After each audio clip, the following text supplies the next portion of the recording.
Benar nih. Intek bolong. Bang aku kan Ricky.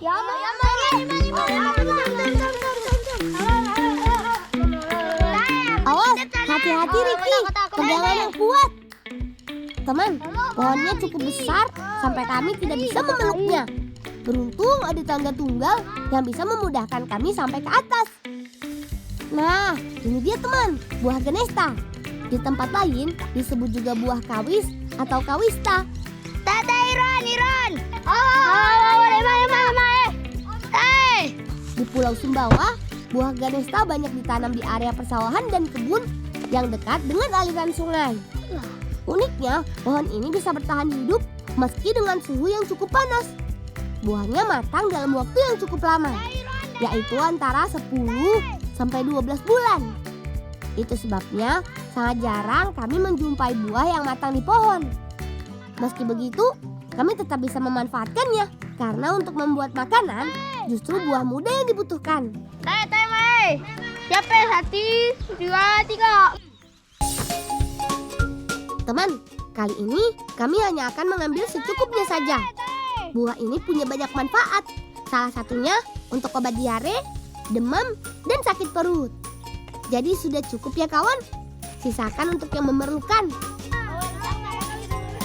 Hitung dah tarung. 1, 2, 3, 4, 5, 6, 7, 8, 9, 10, 11, 12, 13. Oh dah berarti 13.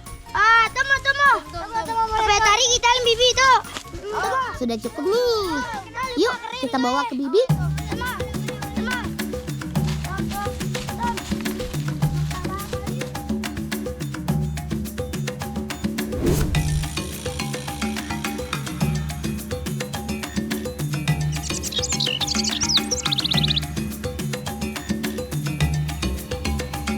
Bersama bibi, kami sedang mencoba membuat kue barongko dari buah ganesta. Ini dia teman, buah ganesta yang tadi kami petik. Aku sedang membuka kulitnya untuk mengambil daging buahnya. Tidak dengan parang, tapi cukup dibentukkan seperti ini. Widuh, kita yang jeruk itu Anies. Dana punya tugas lain, yaitu menyiapkan pembungkus kue dari kulit jagung. Sengaja kami pilih jagung yang sudah tua karena kulitnya lebih kuat dan tidak mudah pecah. Selain daging buah ganesta, bibi juga memakai buah pisang untuk bahan campurannya. Buah pisang yang sudah matang lebih dulu dihancurkan. Menyusul buah ganesta dihancurkan menggunakan tumbukan dari gelas. Bibi bilang cara ini lebih praktis daripada menumbuknya di lesung. Teman, kue barongko adalah salah satu kue tradisional favoritku. Bahan dan cara membuatnya cukup rumit. Ada bahan yang harus diadon terpisah. Adonan pertama dibuat dari campuran buah ganesta dan pisang yang sudah hancur.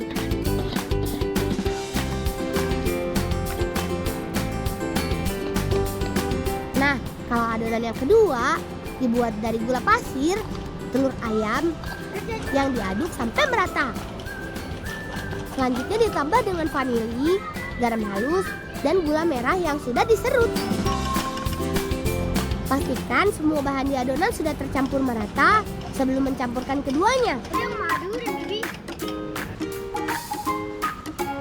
Bahan lain yang tidak boleh ketinggalan adalah santan kelapa. Setelah diperas, selanjutnya santan direbus sampai matang. Saat dimasak, santan harus terus diaduk biar tidak pecah. Bahan yang satu ini bisa dibilang bahan wajib untuk membuat kue lebih nikmat. Setelah dingin, santan dicampur dengan adonan. Adonan kue barongko sudah selesai dibuat. Selanjutnya tinggal bungkus. Sama seperti membuat kue nagasari, adonan dibungkus dan dilipat rapat. Pastikan tidak ada celah atau kulit jagung yang pecah.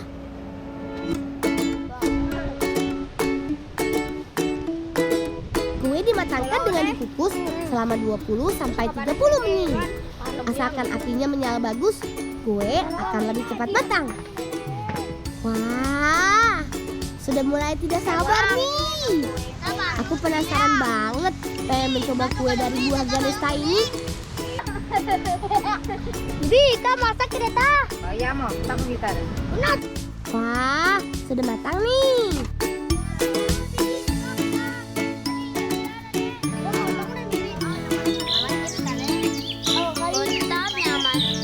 Selamat makan. Enak kok. Tidak kalah dengan rasa kue barongko yang biasa ibu beli di pasar. Awas, hati-hati masih panas. Kita pipi gojek, kita pipi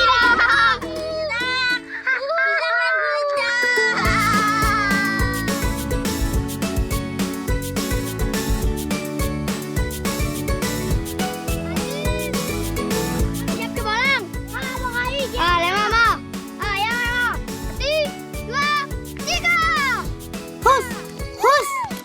Aku harus berhasil menggiring ayam sampai mengenai saka. Hore! Kami sedang berlatih untuk mengikuti lomba karapan ayam beberapa hari lagi. Ayo Dana, sekarang giliranmu. Teman, ini adalah salah satu tradisi masyarakat di kampungku. Kami menyebutnya karapan ayam atau barapan ayam. Ada 2 pasang ayam yang disatukan oleh toga. Toga adalah bambu atau rotan dengan panjang kurang lebih 1 meter. Selanjutnya, ayam digiring oleh joki menuju saka.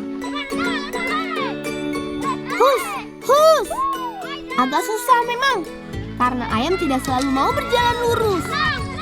Seringkali ayam berbelok ke kanan atau ke kiri sesuai kemauannya. Ada luris, neno sakan nganai.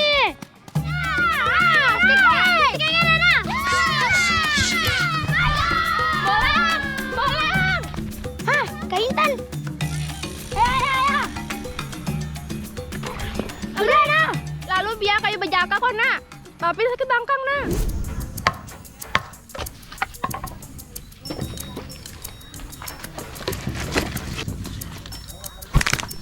Aduh, sakit bangkang. Aduh.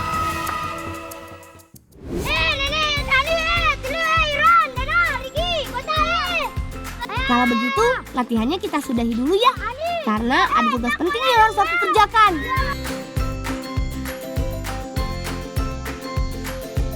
Teman, tidak hanya memiliki pemandangan indah, tapi kampungku sekaligus menjadi daerah sumber mata air di Kabupaten Sumbawa. Dari kecil, kami sudah diajarkan untuk dekat dan mengenal alam, termasuk membuat ramuan herbal. Sekarang kami sedang mencari kayu bajaka, bahan ramuan obat untuk kakekku yang sedang sakit pinggang. Yaui, kita harus jadiin tuh deh. Yaui, ini. Ibu takut air. Selamat datang di air terjun Seketok, satu dari 3 air terjun yang ada di desa Marente. Awas teman-teman, cari pijakan yang tidak licin ya. Teman, ini yang kami sebut belunak, tanaman liar yang tumbuh di sekitaran air terjun.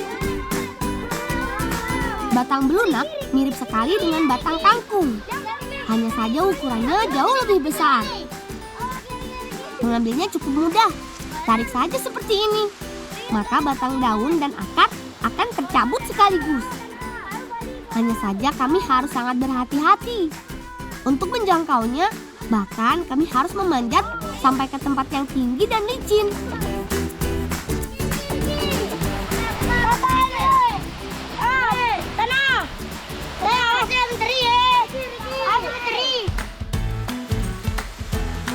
Teman, sebelum dibawa pulang, batang belunak terlebih dulu kami hilangkan daunnya, supaya lebih praktis dan tidak terlalu berat saat membawanya. Sambil menunggu Irwan dan Riki menyelesaikan tugasnya, aku mau bersih-bersih dulu nih. Ingat, kami masih harus melanjutkan perjalanan menuju ke kayu bajaka.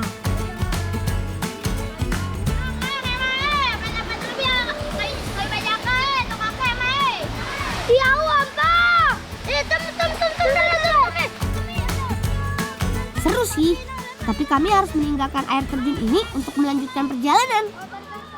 Ayo kawan, semangat!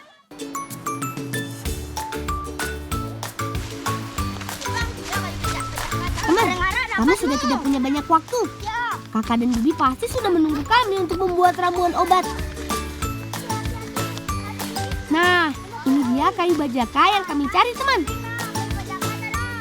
Terlihat seperti akar yang tumbuh menempel pada pohon besar. Ada banyak akar yang bentuknya mirip. Salah satu yang membedakannya adalah motif bercak pada kulit kayu bajaka. Teman, kayu bajaka seringkali dicari orang karena punya banyak kegunaan. Tidak hanya untuk ramuan sakit pinggang, tapi juga menjadi bahan penting membuat minyak sumbawa. Itu sebabnya kami harus menjaga kelestariannya, yaitu dengan memotong kayu bajaka yang bercabang dan meninggalkan batang lain supaya tetap tumbuh. Jangan tabelon nih. Meskipun berbentuk seperti akar, tapi batang kayu bajaka memiliki gali atau inti kayu yang keras. Itu sebabnya kami menyebutnya kayu, bukan akar bajaka. Balang, tabalang mulai nanta bapen sakit. Oh. Angkat semasak lelele. Oh, mulai tuh. Betul ain.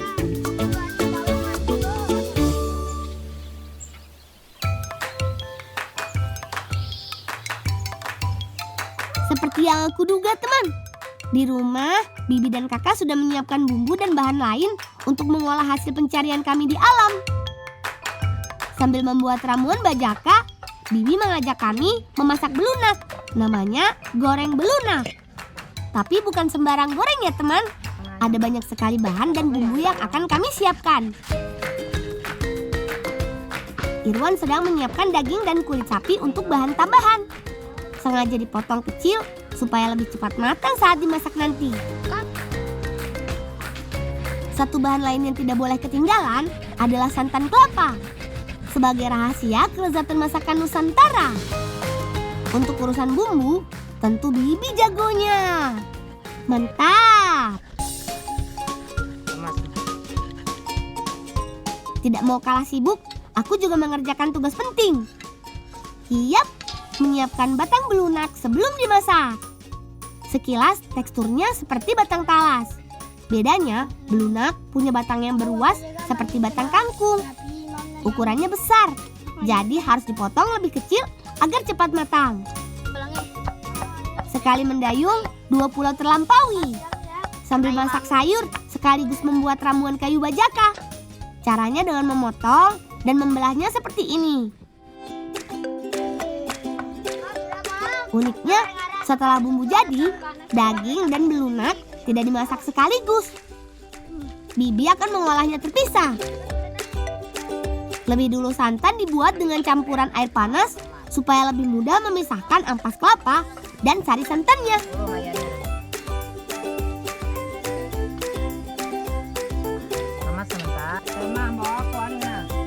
Kan sudah tadi tapi bibi. Oh iya mo, tari mo. Mata kareng ku sesudah bumbu itu mau masak. Selanjutnya, aku akan merebus belunak. Tunggu dulu teman. Caranya tidak dengan memasukkan belunak ke air yang sudah mendidih, tapi justru air yang masih dingin. Bibi bilang cara ini bagus untuk membuat belunak menjadi empuk dan matang sempurna. Sekaligus menghilangkan lendir dan getahnya. Irwan, sudah bawa kota daging nih, lemai. Kaat, tari. Saatnya memasak. Bibi lebih dulu menumis bumbu yang dipotong. Ada cabai dan bawang merah.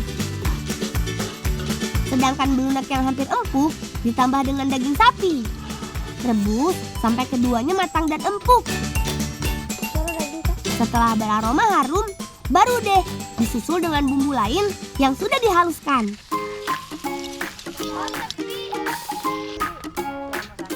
Tambahkan dengan santan sampai menjadi kuah kental. Tunggu sampai mendidih.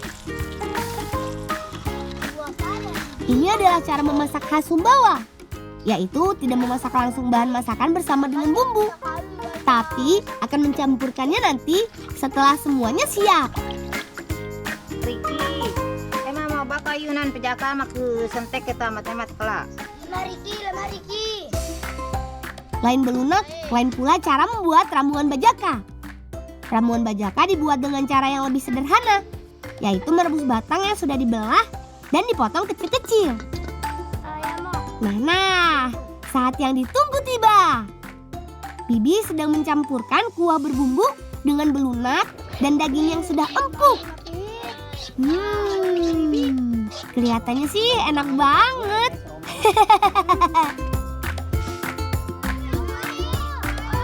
Kurang dari 20 menit, ramuan bajaka sudah jadi teman. Tandanya air berubah kemerahan.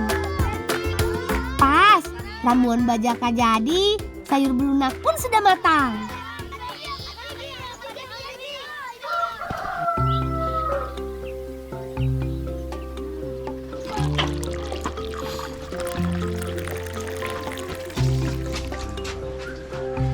Pape, ngaruh saya minum dia tabu bisa terang, Pape. Letak kayu kanan naral balon papu. Ayah, Pape, Ada. Wah, masih terang nih, bisa minum dia nih. Insyaallah papu Ayah. Syukurlah, semoga setelah ini sakit pinggang kakek cepat mereda, supaya kakek bisa kembali beraktivitas. Ayo mama, makan mah. Mama. Ayo, Bibi. Aku dulu, saya yang dulu. Ayo, Mama. Selamat makan. Enak sekali teman. Menu goreng belunak buatan Bibi emang top banget deh. Bumbunya pas, daging dan belunaknya juga empuk. Maunya tambah terus nih. Ayo kawan, tambah lagi. Jangan malu-malu.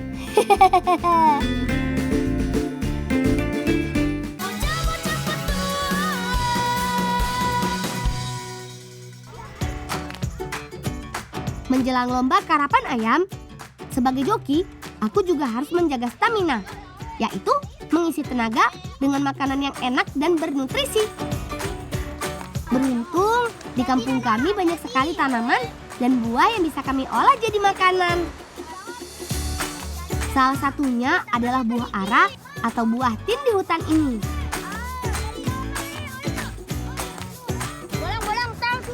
Di batang nih, tadi masak nih. Oke. Baik. Oh, lemah.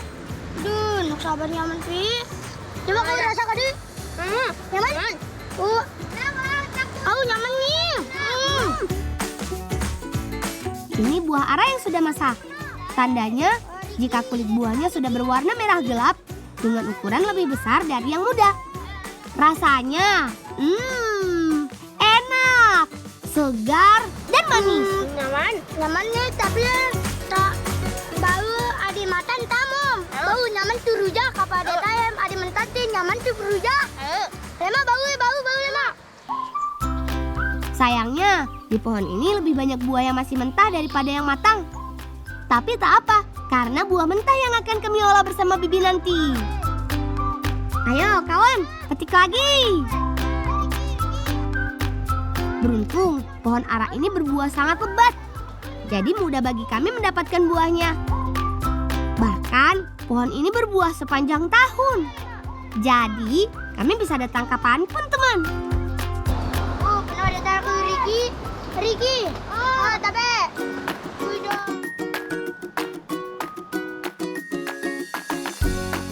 Bersama Bibi, kami sedang membuat buras isi buah ara. Langsung saja kita mulai membuatnya. Buah ara umumnya dibuat rujak. Caranya dengan menumbuknya bersama belimbing uluh, garam, dan perpaduan bumbu dapur. Tapi tidak kali ini, karena setelah menjadi rujak, kami olah lagi menjadi jajanan yang nikmat. Taruhan nak lupa lu sirai si cabai nan. Ya. Aduk deh, mau bau balong rata. Tadi.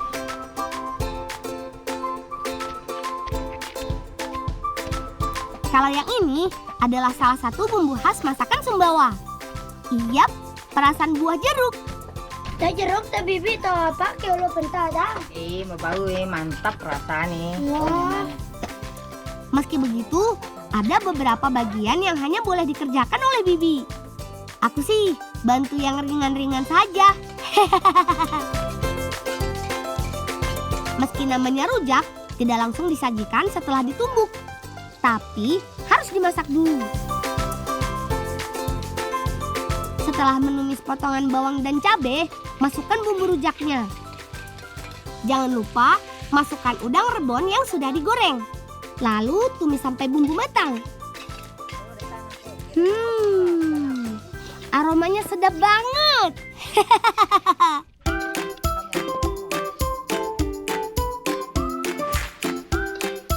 Namanya buras isi rujak buah ara.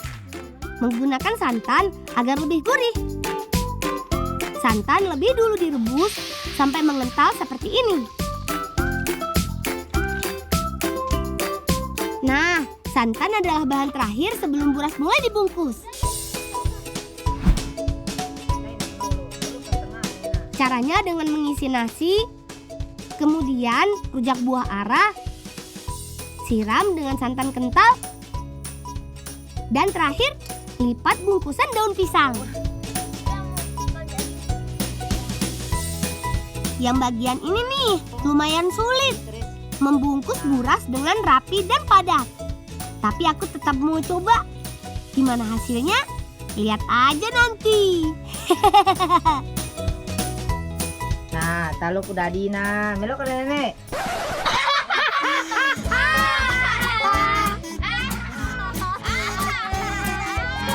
Yang poyong Nagasari. Selanjutnya, buras kami kukus kurang lebih 20 menit.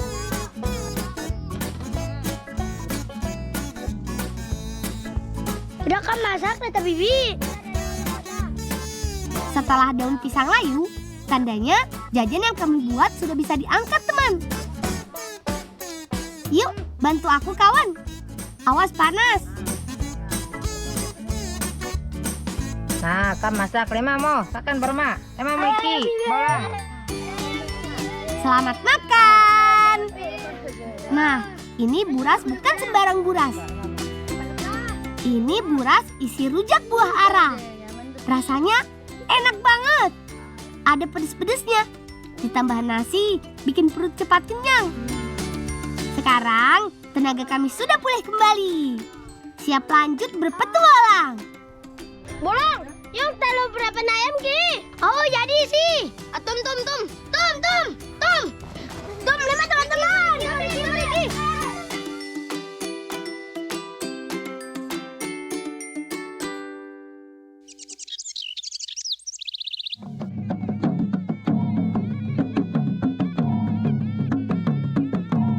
Selamat datang di lomba karapan ayam. Sebelum mulai perlombaan, ada kebiasaan yang harus diikuti oleh peserta lomba, yaitu berjalan mengelilingi saka atau sasaran dalam perlombaan karapan ayam.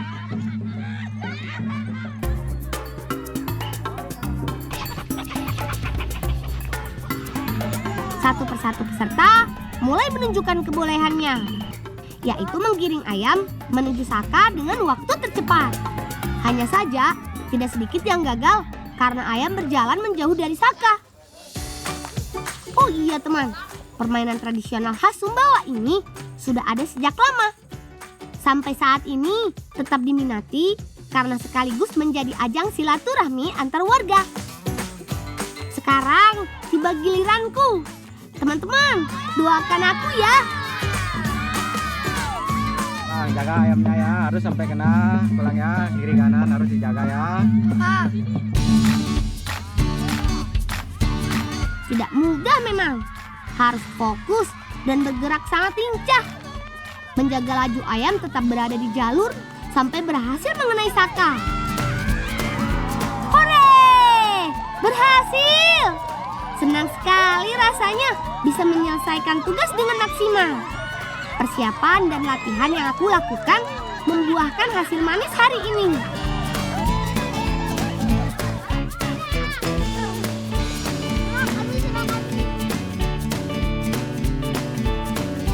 Selamat datang di kolam pemandian kami, anak-anak desa Marente, Kabupaten Sumbawa, Nusa Tenggara Barat.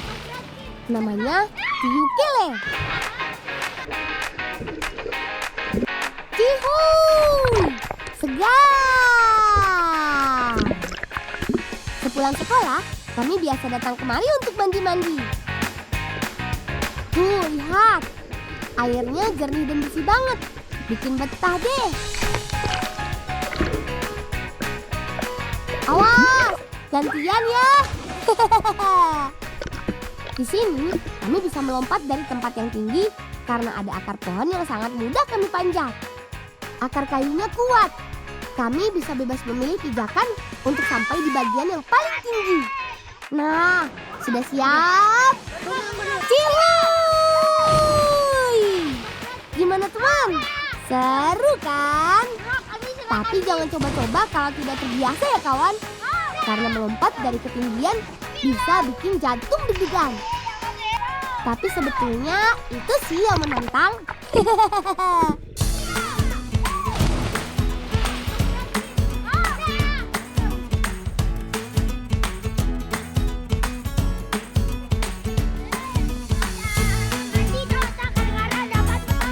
Teman, kami sedang mencari pohon buah kulir. Bibiku bilang mau membuat masakan dari buah kulir untuk bekal makan ke sawah. Ayo kawan, semangat!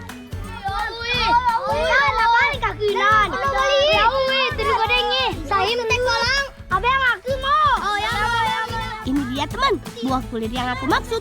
Pohonnya punya cabang yang besar dan kokoh. Memanjatnya pun tidak terlalu susah. Tapi aku harus memilih pijakan dan pegangan yang kuat biar tidak jatuh.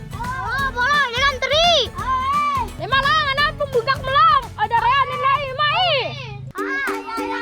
Lihat teman, bentuknya mirip dengan buah sukun. Memiliki permukaan kulit berduri seperti nangka. Memetiknya bisa dengan parang atau diputar tangkainya seperti ini. Tangkap nih.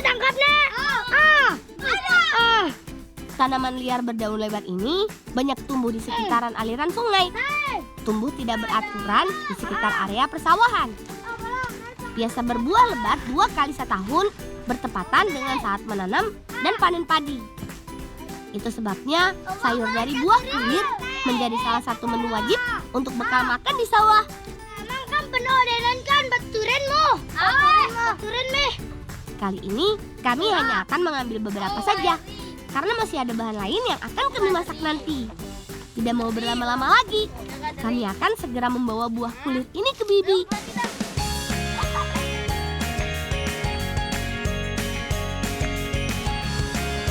Hari ini Bibi lebih sibuk daripada biasanya karena harus menyiapkan bekal makan untuk paman di sawah.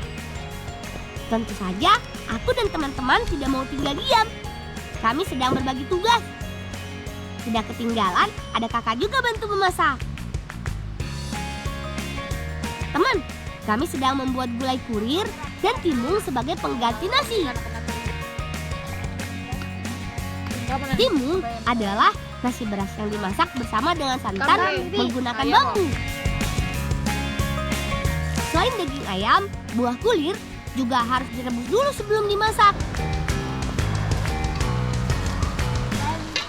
Ya mau makasih. Bumbu lebih dulu dimatangkan dengan cara ditumis. Mulai dari bumbu rajang, selanjutnya bumbu halus. Tunggu sampai beraroma harum, lalu tambahkan dengan santan. Tuan kam jira ke? Kapi tak kam jira. Saat memasak dalam jumlah banyak, Bibi sengaja memisahkan antara memasak bumbu dengan bahan utama. Tujuannya untuk memastikan keduanya matang sempurna. Dana apa kata bumbunan? Memasak gulai buah kulir memang susah-susah gampang teman. Karena takaran bumbu dan jumlah bahan utama harus tepat. Jangan sampai gulai kurang sedap karena kurang matang.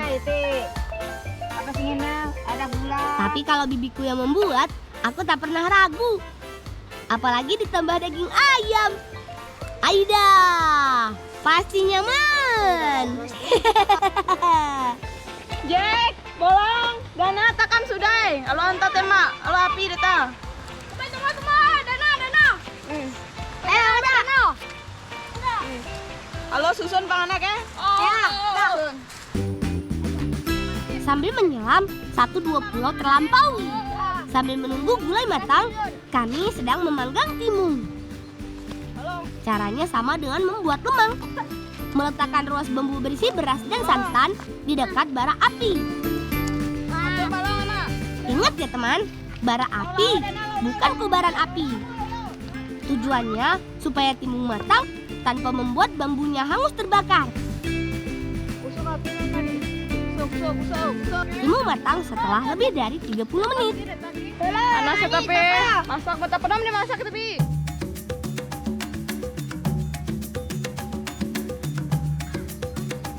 Teman, kami tidak bisa menunda lagi. Bekal makan ini harus cepat sampai di sawah. Paman dan saudaraku yang lain pasti sudah menunggu karena lapar. Beruntung kami dapat tumpangan. Kami bisa lebih cepat sampai tujuan dengan naik gerobak kuda ini. Jangan khawatir teman, meski pelan, tapi bisa dibawa melewati jalan yang susah. Selain menjadi alat angkut barang, gerobak ini juga untuk pergi ke sawah atau ladang. Ukuran ban dan lebar gerobak disesuaikan dengan jalur yang biasa dilewati. Berada di atas ini rasanya sangat nyaman. Badan ikut bergoyang meski tidak sedang nonton dangdutan.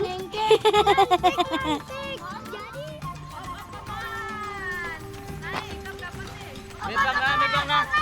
Tadi. Ah, ya lo. Ngata-ngata. Turun. Me bawa nenek tuh nenek.